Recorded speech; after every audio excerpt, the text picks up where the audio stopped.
They, as any kid, they change weekly.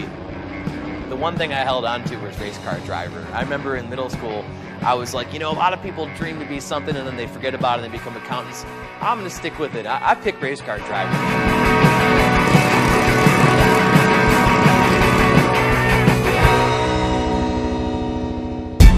In other cities, you're a passenger. You can just cruise along and do your thing, and the city runs.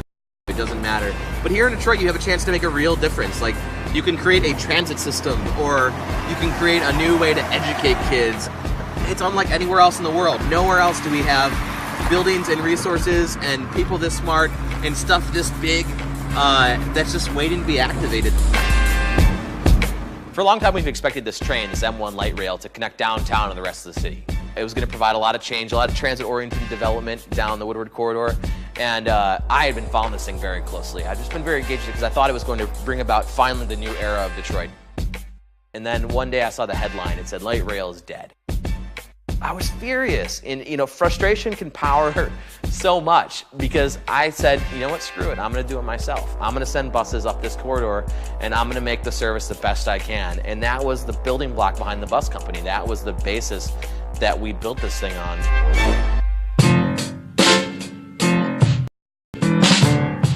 There is a very rudimentary bus system here in Detroit, and a feature just got published last week that their budget is being cut by another $7 million. And so pretty soon there might not be a working bus system here in Detroit.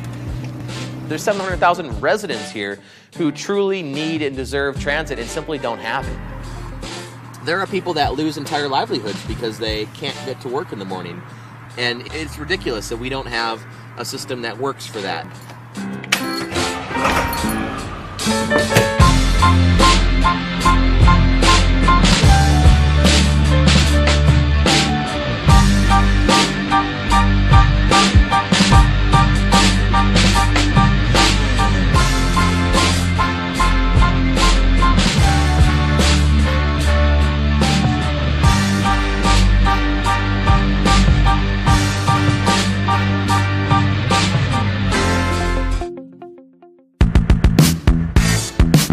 When I launched the DBC, it was supposed to be a small project. It was supposed to be this quick little thing that we showed that Detroit deserved transit, that it was something that the city could support and would help.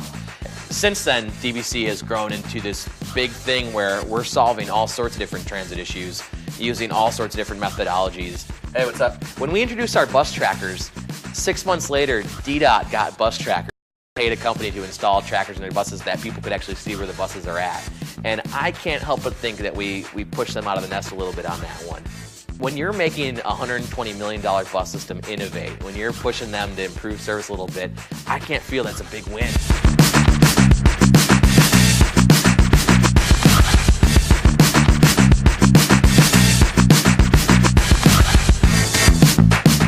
I couldn't do what I did anywhere else in the world, honestly. I couldn't start a bus company in San Francisco. I couldn't start one in Europe. I mean, there's no reason for this bus company to exist anywhere else but Detroit. If I had tried this even in moderately expensive states, I would have been priced clean out of the market.